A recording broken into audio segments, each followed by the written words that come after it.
Welcome to the Box Set Pod, Episode 2, Season 2.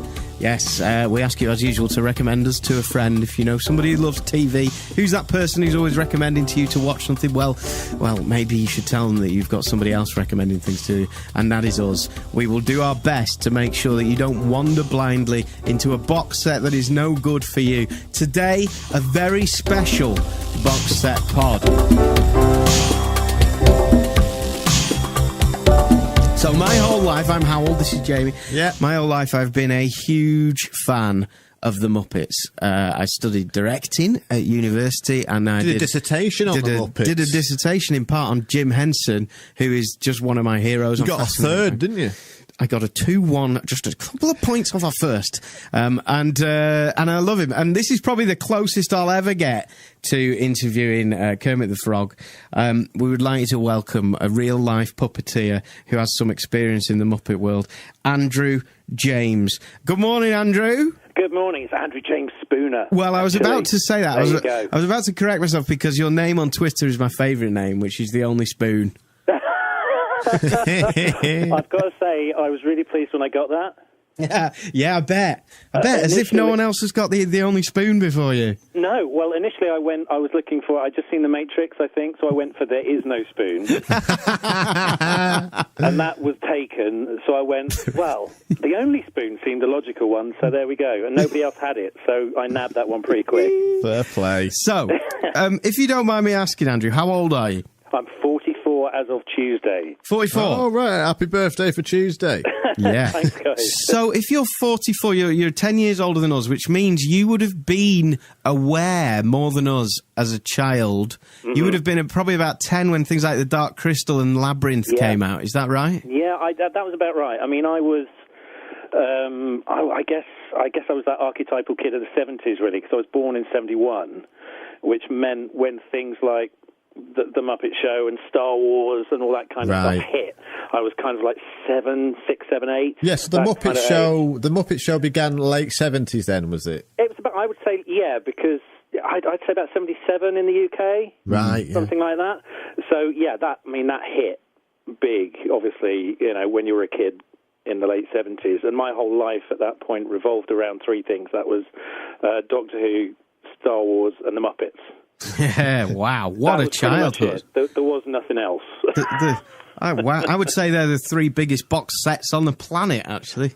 I would say, especially when you're talking about your Doctor Who's, you can carry on collecting for the rest of your life, I suspect. Yeah, indeed. So was it from that early age when you first started watching The Muppet Show that you thought, right, was it that got you into puppetry? I wouldn't say it was that got me into puppetry. What happened was that obviously Muppets it was everywhere. I mean, it was school bags, it was watches. It was cool, wasn't it? It was. I mean, there were albums. I've still got my vinyl albums that I got, Christmas presents and stuff like that. But I was too young. I think I didn't quite understand what was going on. Yeah, because I think people our generation think of the Muppets and they get confused between the Muppets and Sesame Street. Right. And therefore, there is a slight belief that it's for kids, which of course... It's not that it isn't for kids, but the Muppets was always a bunch of comedians who were puppeteers. Yeah. And so it was actually a comedy show, wasn't it? Well, I mean, obviously, if you know your history with the Muppets, they were around from the late 60s in the States, and prior to things like Sesame Street, they were appearing on like late-night talk shows. Yeah. It was essentially a comedy skit that Jim would take on these shows, and then they got hired to do Sesame Street. And I guess, from my point of view, my first memory of characters like Grover and Kermit and stuff like that was Sesame Street as a very young kid. And then that translated to obviously watching The Muppet Show when that came on. But, I mean, in terms of clicking as a puppeteer, I not really. That didn't really happen until, I would say, Labyrinth. Yeah. Which came out when I was I was at secondary school. I couldn't tell you how old I was. I mean, I really enjoyed The Dark Crystal, but at that point it was still it was that thing I watched in the cinema. I always struggled with, even when I was doing my dissertation, I struggled with the Dark Crystal, and it was so dark, and it was an experiment in puppetry and art more than, I think, an amazing film. And Jim Henson sort of knew that, I think, and really refined the film directing side of it for Labyrinthine and make it a bit less dark and a bit more accessible. I think you're right. I mean, I think as a kid, I think I was probably a tiny bit scared by the Dark Crystal. Yeah. To be honest, as you say, it was very dark, and it didn't really feel like a kids' movie. No. When I saw it, I'm going to go out on a limb here and say it's not my favourite one. Yeah, no, mate. By a long shot, but I can appreciate it as a feat of puppetry. There's some amazing stuff going on there. I mean, stuff that hasn't really ever been topped as far as I'm concerned. Wow. But in terms of wanting to do it as a puppeteer, Labyrinth came out, and that was a much more kind of family-friendly film, obviously with David Bowie and songs and stuff. And I remember watching, they did a making-of documentary which went out on a channel that used to be called TVS when I was growing up. Mm. And it was a little half-an-hour documentary, and something clicked in my head and went, people are getting paid for doing this. Yeah. Is this something that people do for a living? And that's kind of when the interest started for me. Did you also fancy Jennifer Connelly? Oh, well, obviously. Yes. I'm not, I mean, I've followed her career with great interest ever since. What was that lady. film? The weird one. You're thinking of Requiem for a Dream. Requiem for a Dream. Now, you couldn't get more different there, could you? That blew a lot of my dreams about Jennifer out the window. That's a hard watch. Yeah. It's not an easy film, is it? Yeah. So you remind me of The Babe. Oh, yes. Babe with the Power. Anyway, let's not go there.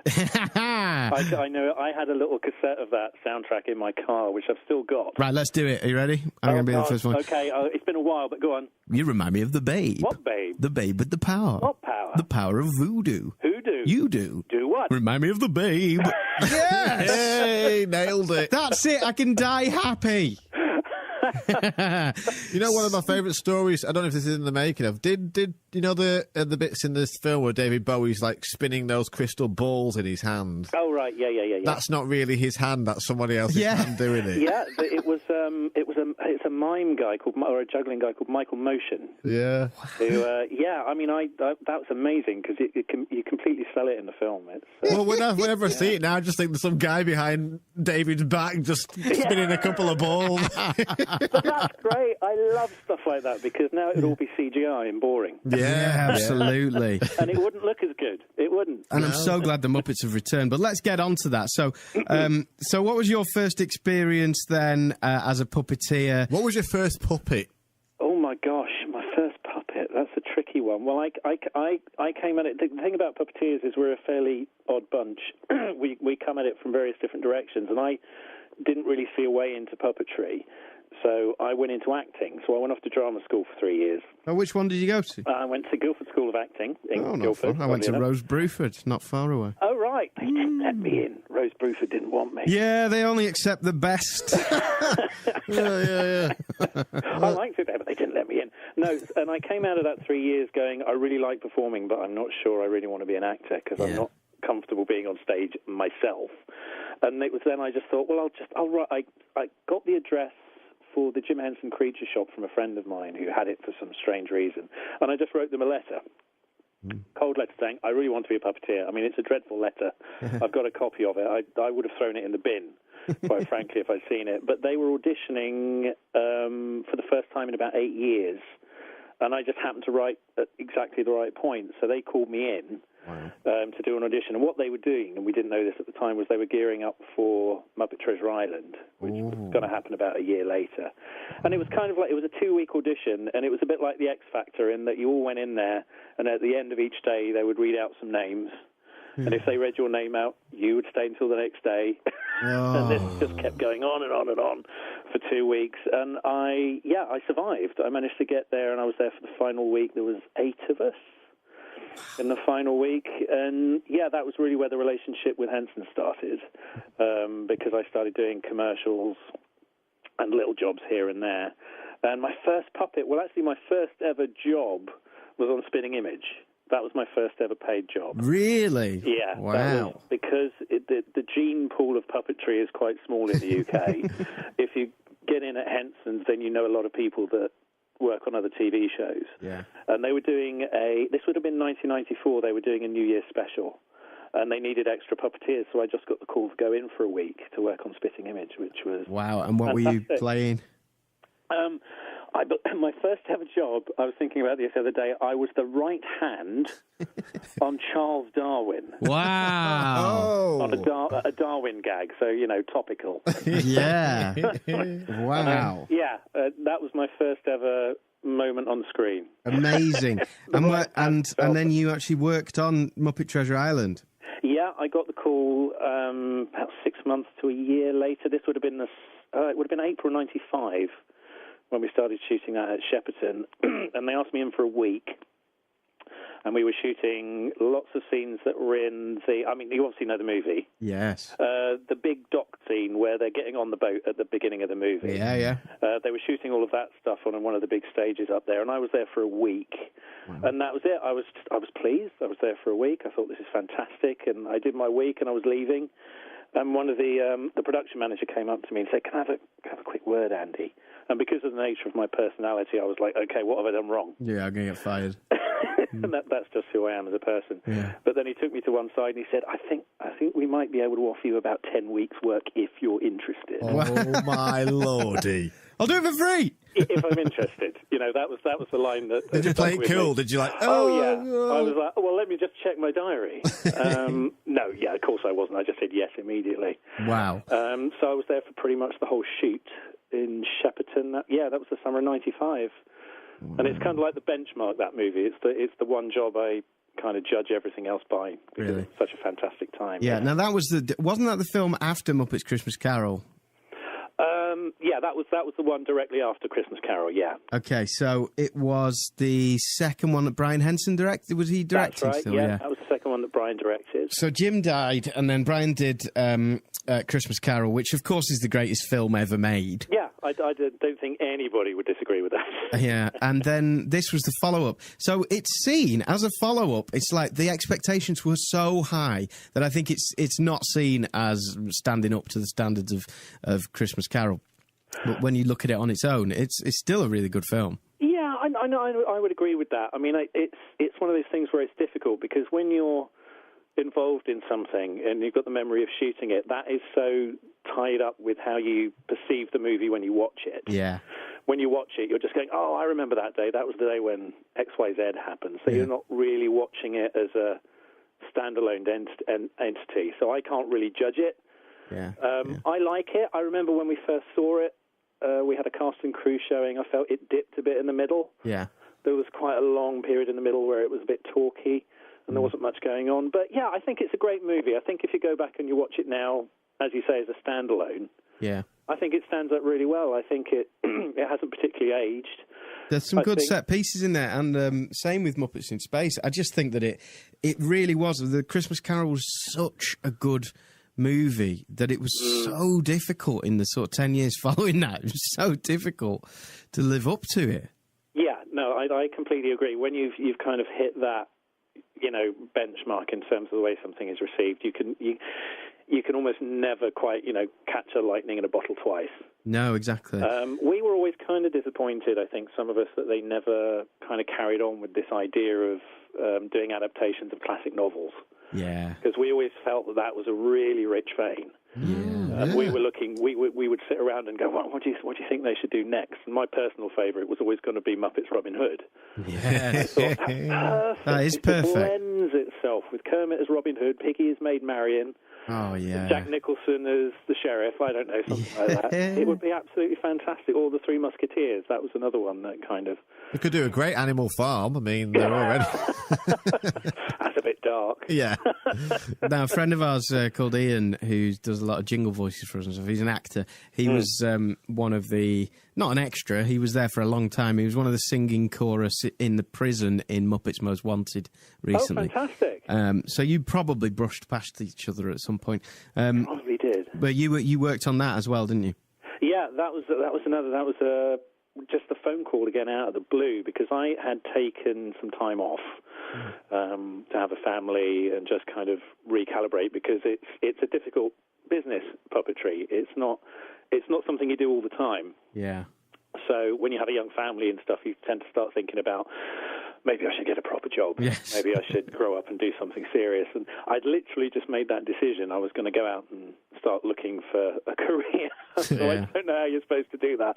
When I suddenly got this phone call saying they're shooting Muppets Most Wanted. And again, it was pretty much the similar situation with Treasure Island, in that I was there for a week and expecting it only to be for a week. But I ended up there for about 40 days. Wow. So yeah, it was a very different experience because it's in the hands of Disney now. And how is it different, do you think? I mean, say what you can without worrying about your future employment. Well, Disney, it's a much more corporate entity. A bigger ship. Yeah, it's a much bigger ship, and they were coming off the success of the first Muppets film, the first Muppet reboot, if you want to call it that. It felt much more businesslike. Did it? Yeah, it felt a bit more calculated, and I think that's kind of how I feel about these new movies anyway. Right. They're good movies, don't get me wrong, my kids absolutely adore them. I do. But the anarchy is gone for me. I see what you mean. Yeah, I kind of agree with that, yeah. It's got to be pre-written. The anarchy has to be pre-written now rather than particularly invented on the spot. Yeah, exactly. I mean, for me, and I think some of the other Muppet people agree, is that especially the British guys, is that Henson's and the Muppets, it was always the counterpoint to Disney, if you see what I mean. It was the anarchic twin to Disney. All the stuff that Disney couldn't do, the Muppets would do. It was a bit more freewheeling and a bit more edgy, and it feels like they've kind of rounded off the edges slightly. I mean, but having said that, they're really good movies. But then again, I think you could draw the same parallel just with time between almost everything. I mean, we work in radio, and it's certainly a different ship from the 80s and 90s. Same in probably politics is, the people used to be screaming their opinions at each other in a town hall, and now it's all PR'd and careful. I just think the world has had to get more like that. And I was certainly worried. I mean, I'm a big Disney fan anyway, but I was worried when they took over that there would be too much producer interference with things. And what I was so glad about was that the jokes are still funny, line for line. The comedy is still in these films. Oh yeah, definitely. Which is great. But I do think, one decision that I would like your opinion on is that I think time will show Ricky Gervais has been the wrong choice for Muppets Most Wanted. Yeah, it's one of those weird things. It's because you're on set and you're watching it and you're going, "This is really funny. This is gonna absolutely kill." And then you watch the final film and you kind of just go, "Nah." Yeah. It doesn't translate. Not quite somehow. I mean, this is obviously just a personal opinion. Yeah, of course. Yeah, of course. No, but I think I heard an interview with Ricky Gervais where people were talking. It was Commode and Mayo were interviewing Ricky Gervais, right. And Commode had said, Simon Mayo had said that he had bought the albums like you did in the 70s, which were of the thing. And Gervais really ripped him apart about how embarrassing this was that he'd bought the Muppets album. Really? He clearly didn't get that was a cool thing to have. That was like having the Monty Python cool record. Thing to have. Yeah, absolutely. And whilst Gervais, I think, loves the Muppets, I also think that I think he's a very funny man, but I think there's a reason he's been cast as quite a cruel character in a lot of things, because perhaps there is that vein in him, and he didn't quite bring to it the same level of love and inventiveness and enjoyment that a lot of the old cameos would have brought to it. Certainly Jason, what's his name in the first one? Right. Just Siegel. Yeah, there's a kind of, I know what you mean. There's, it's difficult to quantify, isn't it? I think that there's, with Ricky and his performance in that film, there's kind of a bit of a wink at the audience going on. Yeah. A kind of postmodern, ironic kind of wink. Exactly. He knows exactly where he is. Whereas if you go back and you watch people like Steve Martin, Peter Sellers, all these people that did the movies and the TV show back in the 70s, they just completely embrace it. They've bought into it. That's exactly it. 100%. Even if Bill Murray, who was one of the children of the cynical comedian revolution, even if he was with the Muppet, he would be absolutely bought into the character that's talking to him in front of him. There wouldn't be a sense of a postmodern wink going on. Yeah, you have to buy into it completely 100%. Yeah. It's a childish thing. You know, you need to, and as you're saying, like Jason Segel in the first one, yeah, there's kind of like a sense of childish play. He's in this universe and he's just having a bit of fun in it. Yeah. And that, I know what you mean. Outside of that, he was my only problem with it, really. Outside of that, I actually prefer it to the first film. I love the whole train going on a journey. I love I mean, with what you've got with Brett writing the music, and you've got Ty Burrell in this one. I mean, Ty Burrell should have played Ricky Gervais's part, I think. Tina Fey, all of those people are great, and you've got very funny people still wanting to take part in this thing. What's it like on set? People like Steve Whitmire, whose autograph I've got hanging on my wall. Fantastic. What do people like him like to work with? What do they like to work with? Well, I mean, I think in the case of Steve Whitmire in particular, he is probably just the nicest human being alive. He is Kermit the Frog. In case anyone doesn't know, he's Kermit the Frog and Rizzo the Rat. Yeah, I mean, they're very open and very friendly, and because they've been doing it for so long, they're very comfortable in what they're doing. I don't think they feel they certainly don't feel they have to, show off or be anything. Yeah. I've worked more, I would say, with Dave Goelz, who plays Gonzo, and he's about one of the funniest guys you could ever possibly meet. Really? He's absolutely insane. Are there a lot of outtakes that we will never see of slightly too adult jokes? Absolutely. There's all kinds of stuff that gets cut out, ends up, which is a real shame. Yeah, it is. I'd love to see that. What Muppets do you usually handle? Honestly, when you're on a film like this, you as a British puppeteer, you're essentially background talent.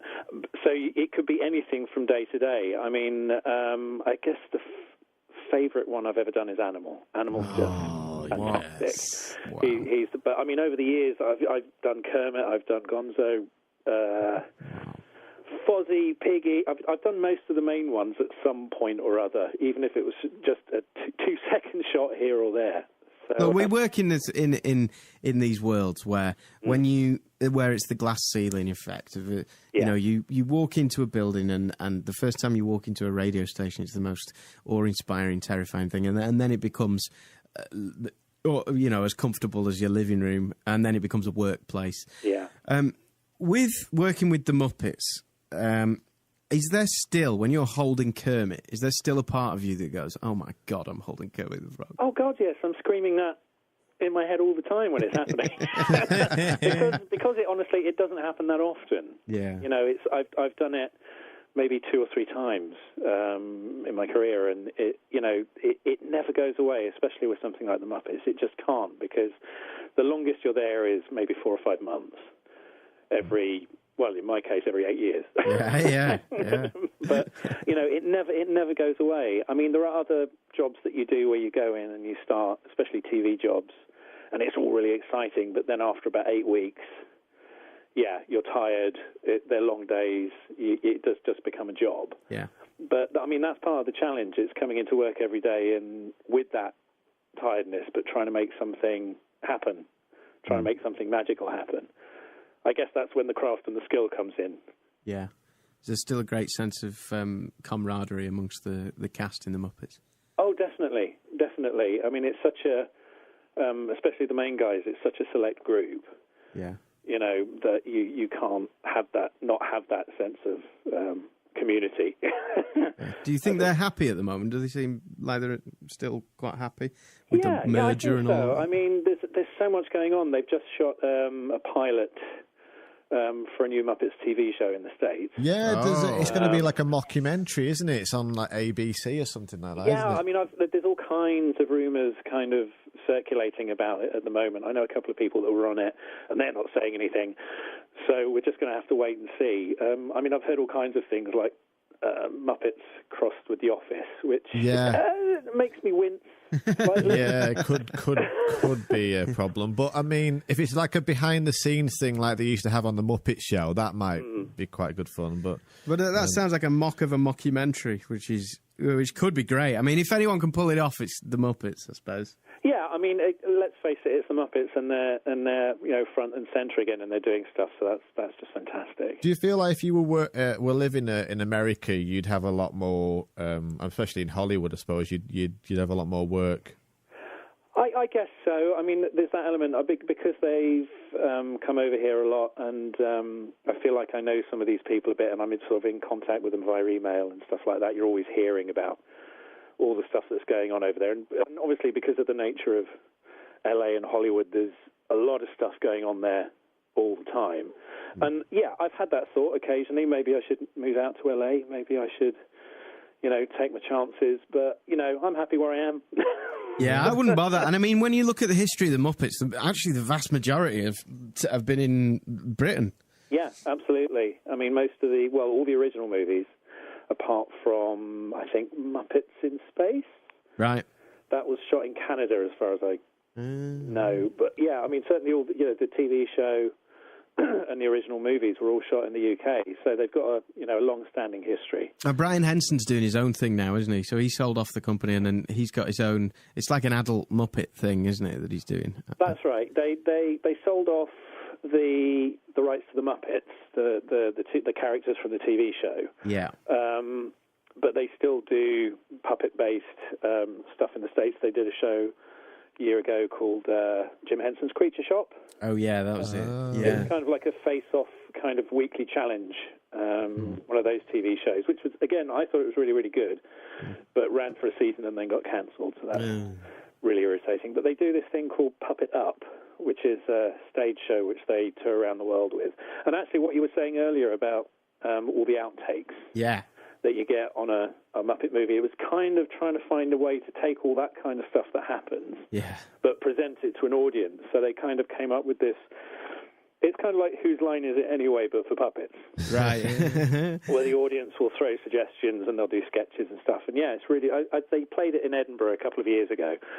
I think they might be coming back over here at some point, but I don't know. Do you have a sense from? Do people talk about what Brian thinks of the new films?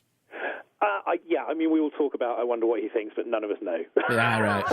Because I know Jim always wanted to sell to Disney, didn't he? He was, when they wrote Rainbow Connection, he wanted it to be there When You Wish Upon a Star, and very much sort of wanted to do that at some point and didn't manage to do it. No, I mean, it did happen in the end, but as I said, they've only bought the rights to... It's a very complicated deal as far as doesn't Brian still own Sesame Street? Well, Sesame Street is completely ring-fenced, and that was always going to be the deal, was that nobody was ever going to touch Sesame Street. Right. As far as I know, and I don't know much, Disney only owned the rights to the Muppets in the sense of the characters that were in the TV show originally. Right, yeah. Any characters outside of that are still the property of the Henson Company, so they still own Labyrinth, Dark Crystal, and stuff like that. So it was kind of weird because on the set of Most Wanted, they had a lot of background characters that Disney didn't actually own. Oh, really? So they had to lease those from Henson's to be in the movie. Wow. Complicated. Yeah, big time. And from our friend, we know set security is incredibly tight nowadays, and that's true of any big film. Yeah. But if you woe betide you tweet a picture from the set or anything like that. Yeah, again, I guess it's social media, isn't it? It's things like Facebook and Twitter, because when we were shooting Muppet Treasure Island, we were just wandering around with our SLRs, just taking photographs of stuff willy-nilly. Nobody seemed to care. Yeah. Because it couldn't go around the world in 1 minute, could it? That's the thing. I'm so glad. I mean, I was so terrified when I found out that the films were being brought back and it was under new management, and I just thought, I'm so scared that this is going to be a disaster. And I love them. In fact, I like the modern ones more than I like some of the old films, the older ones. But I'm so glad, and I envy your existence so much, Andrew. You're in the reality of it, so it'll be a lot more difficult. But I don't think you can possibly find a better creative team to find yourself a part of. Could you? Have you ever found a better one? No. I mean, as I was saying, it's certainly Treasure Island is kind of like the benchmark. There was the Camden Creature Shop as well, wasn't there? And that shut a few years ago. Is the puppetry world very different now? Was that sort of a golden age? Yeah. Just because I guess the prevalence of things like CG... Yeah. There just wasn't the demand for it anymore. And, yeah, I mean, I could go on and on about CG. I have opinions. Do you? Do you? So, I mean, isn't it coming back? I get the feeling that people are moving back now, as we feel like things couldn't get any more real with CG anymore. And perhaps people are now starting to go, oh, remember those puppet things? They're good as well. I think it's like any new toy. I think when it came out, everybody just pounced on it, especially after Jurassic Park, as being kind of like, oh God, we can do absolutely everything. And I think now people are kind of going, well, it's really good for certain things, but maybe some of these older practical solutions are better for other solutions, you know. And I think that there's a mix of the both of them, which is perfect. I personally think that Peter Jackson got it absolutely right with the first Lord of the Rings trilogy. Yes. A really nice mix of miniatures and CG and guys in costumes. Well, you know what? For me, like, the scariest film I've ever seen, Andrew, is The Thing with Kurt Russell. Oh, yeah, and some absolutely. of the puppetry, and some of the monsters that have creatures created, there's no CGI in that. There's just like someone created. It's amazing. It's a fantastic movie, isn't it? Terrifying. My mum and dad made me watch it when I was about 11. And What? I couldn't believe Frick's it. wrong with your mum and dad? You're 11, watching The Thing. That came out the year E.T. came out. That's the... Yeah. That's what I was watching whilst Jamie's mum and dad were screwing him up. Is this how your mum made you stay in the house for the rest of your life? Was that it? Yes. We'll scare him into never doing anything. Yeah, the good old days. Well, I'm a bit of a John Carpenter nerd, so I could go on about The Thing. Really? Really? John Carpenter, yeah. What did You know what you should do, though, Andrew, right? If you get a chance, watch Big Trouble in Little China, but watch it with the director's commentary on. It's hilarious. Him and Kurt Russell. I've done that. I've got I'm standing in my office right in front of me. I've got two figurines. One is Lopan, the other one is Jack Burton. Wow. No way. I love that film. Oh, my God. I love it in the commentary. The director's commentary is the bit where they're just getting wasted and the film's on in the background. And they're just talking about the kids playing ice hockey. That's right. And I'm sitting there watching it going, can we talk about the movie, please? Yeah, it's really good. It's one of my favourites. So back to CGI for a second. I think there was a fear. But this is why I thought, actually, it was quite brave of Disney, and I think the Disney in the 90s wouldn't have bought the Muppets. It's only with the John Lasseter influence, the Pixar influence, that they seem to be churning out some really good stuff at the moment. They seem to be going back to really good story, and it must be down to John Lasseter. And it's this real golden age now, I think. And there must have been, it was quite a brave move, because there must have been a lot of suits saying, kids don't want to look at puppets. They don't understand what puppets are. It's all about the CGI, you know. In fact, there must have been some guy somewhere who went, why don't we make the Muppets CGI? And luckily they didn't. And it's so nice because that has been brought back with the publicity that brings, that company brings and everything. It's brought it back on a massive scale. And I wonder if actually the Muppets and your work with the Muppets is beginning to turn people a bit anti-CGI savvy again. I mean, it might be. I mean, I think I did a show for CBeebies last year called The Furchester Hotel. Oh, a friend of mine has a child, and he swears. Ben is listening to this, and he swears by The Furchester Hotel. Excellent. It's good to know that we're being watched. Oh, yes, you certainly are. It's a spin-off from Sesame Street, and Elmo and Cookie come over to this hotel in the UK where Elmo's uncle works and his aunt and everything. And the thing that is great about puppets is that when they do public appearances and we do stuff like that, is you can get in there with the kids and they can see them and they can touch them and they can talk to them. And, you know, the fact that I'm there as a puppeteer, and I'm always trying to explain this to people, doesn't matter. The kids do not see me. No. At all. They're not looking at you, are they? No, they're much more interested in the blue Scottish character on the end of my arm. He's much more interesting than I am. What do you attribute that to? Because as an adult with an adult brain, you can still. I'm a bloody big fan of going to Disney World. I'll do any big kid stuff. I'll do, and I can invest in something. But I know that it's a decision, right? It's a conscious decision that I'll go. I'm going to invest in the puppet rather than the person. Now, do you think that child's brains aren't developed enough yet, and they? And what I mean by that is that when you're a baby, the world is just a surreal mess of everything. And so, anything's bizarre. Someone holding a pen is going to be a weird thing to look at as a baby. Do you think that, up to the age of, 8, there's still an element of that where they're still going...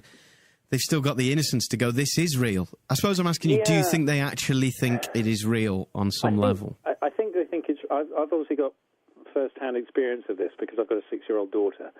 And she understands, I think, on some level that Fergus, who's the character I play on Furchester, is me.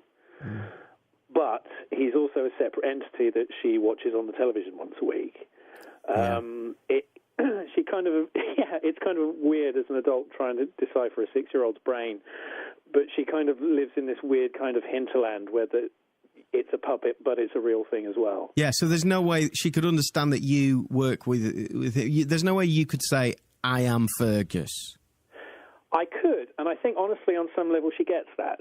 I think she understands that, but as soon as I put Fergus on and talk to her with Fergus, then Fergus becomes a completely separate entity and character. Kids are very good at compartmentalising, I think, that way. What a treat to be able to give to your kid. Yeah. Oh, no, it's fantastic. What a wonderful thing. And she's good. She's so adult in some ways, and this is the thing with kids. I remember she understood that I had to go up to Manchester every week to film the show, and I'd come home at weekends. And then the show started airing on CBeebies, and the first episode was about to go out, and she just suddenly turned around and went, Dad, your program's on in 10 minutes. And I was like, yeah, it's great. It's exciting, isn't it? She said, no. You've got to get up to Manchester to do it. It's only 10 minutes. And I was like, oh, yeah, you're still 6. I forgot. Yeah. Do you film it at Media City in Manchester? Yeah, that's right. Well, that's where we are. Oh, where are you? And just in the greenhouse. Right. No, we were there. When were we there? We were there last year from about February to the end of May. And are you doing another one? We hope so. I haven't heard anything yet. There are murmurings. Good. And if you do, will you invite us there for a coffee? Yeah, let us come in. Yeah, sure. No problem. Can we come and see you on the set? Yeah, go on. Can we do a special box set pod from the set? I don't think that would be a problem, Matt. Yeah. Oh, deal is done. Contracts are signed. Don't you say these things and then forget them, Andrew James Spooner. No. I know this will go out on the internet, so I've got to make good on this. Yes. Oh my God. Don't deny us what is rightfully yours, Andrew. We've had a promise from Anne, who created Lilyhammer, that we can go to Lilyhammer and do one from the set there. Wow. But I think she's going to forget that. I've had a promise that the composer of the Chuck TV show is going to do a theme tune of a new theme tune for the show. So this is our third promise. I'll arrange if we do another one, and I'm hoping that if we do, it will be within about, what year are we now? 20. Hopefully, it will be sometime in the middle of next year. Right. If we do one, I'll arrange an interview with Elmo, Cookie, Fergus, and the other characters. How about that? No! That would be immense. Andrew. Next year cannot come fast enough. All right, well, don't worry. You've got me on air now saying that. Oh, my God. Andrew, last couple of questions. Quickly. Have you had any celebrity encounters from your Muppet experiences? I think the best one to date was that we were shooting a scene in the wedding sequence of Muppets Most Wanted. Oh, what a beautiful sequence. And I didn't do much in that. I was effectively just holding the Constantine puppet up on a green rod. So it wasn't the most taxing of jobs, but I was basically, it was a beautiful set. It was an amazing set that they built at Pinewood. And there's me sitting in the middle of it in a green screen suit, looking a bit like an anemic Spider-Man. Weird. And I'm standing there talking to Anthony Lingala. Oh, wow. Right. Wow. The actor. I mean, he's been in so many movies over the years that I've really admired. So that was a real starstruck moment. And also, he gave me my 1 degree to Kevin Bacon, which I'm very pleased because he did what did he do? He did a film with Kevin Bacon. Okay, it might have been Frost Nixon. Wow. Oh, yeah, he was. No, he was. Yeah, he was in Frost Fox Nixon with him, wasn't he? That's yeah. right. So I've got my 1 degree to Kevin Bacon. Wow. Also, we always ask people their favourite TV show or box set that they're either watching at the moment or just of all time. Or a bunch. Didn't you mention on email to me that you were a little fan of aforementioned TV series that we've just mentioned? Aforementioned TV series that we just mentioned? Chuck? Which one? What? Chuck? What are you talking about? Did you mention Chuck? No. Oh, Chuck, yeah, no. Absolutely adored Chuck when that was on. It's great, isn't it? Yeah. I absolutely love that show. Good. Can't go a podcast without saying so that's good. I think, what am I watching at the moment? Because it varies from month to month. Does it? I've just finished Better Call Saul. Oh, isn't it brilliant? That was absolutely fantastic. I know a lot of people who didn't like it. Really? Really? Yeah, Too slow? Bit. I think they were expecting Breaking Bad 2. Right, yeah. And it's really not that. It's something it's very, very different. It's really, yeah. But at the moment, I'm devouring Hannibal Season 2. Oh, I've not done Hannibal. I've not tried it, but I've got the first series. Oh, yes. you've got to watch it. It's amazing. Oh, right. Well worth it. Great. And Daredevil. That's the... Oh, I've been watching that. It's good, isn't it? I just started on Netflix because I thought it might be a bit lightweight. It's the new Marvel one. Yeah. It's really dark, isn't it? And there's that one scene, that 5-minute fight scene, that is unbelievable. Oh, it's almost done in one... I'm sure in one it's done in one take, but it looks like... How far in are you? I'm about 10 episodes in now. Oh, you're ahead of me then. Okay. Okay. Yeah, because there are certain moments in that where you're just like, all I need to do is say car door and head. Yeah, I know. And you know exactly what I'm talking about. Yeah, absolutely. Well done, Andrew. You're like a pro of non-spoiler. That was great. Yeah. Brilliant. What haven't we mentioned, Andrew, that we should have mentioned from your career? I mean, probably so much. What have we done? Spinning Image, Animal Show with Stinky and Jake. That was another Henson thing. The Hoobs. The Hoobs. Currently, I've got Newsoids going out on ITV on a Wednesday night. Oh, this is the new Spitting Image, basically. It's kind of a new sort of satirical puppet show. It's the latest kind of satirical puppet thing. Wow. And that seems to be doing very well. So, that's good news. And James has sent us lots of pictures, which I've just forwarded to Jamie because he's in charge of Blings. So hopefully while you're listening to this, if you listen to it on the Acast app, you will see pictures of James at work that he's sent to us, which is fantastic. Fantastic. Andrew Spooner. So find him on Twitter, and he is the only Spoon, of course. We could just... I can't wait to see you again. It will just be brilliant if we can come and see you in Manchester. So fingers crossed for the next series. Yeah, fingers crossed. I mean, it's looking pretty good, I think, but we've just got to wait for the green light, as it were. You have literally lived the life that I wanted to live, Andrew, so thank you. That's good. That makes me feel good about myself. Thank you. Thank you for talking to us. No problem. Next week, what have we got next week? Next week we've got... someone from Pitch Perfect. That is now a box set. So the producer of Pitch Perfect will be joining us next week, which is a good comedy. You like Pitch Perfect? Did you see that, Andrew? I've heard of it, but I've never watched it. It's very funny. It's very funny. It's good musical, good modern musical. Yeah, and a lot of comedy in it, which is nice. So there'll be that next week on the Box Set Pod.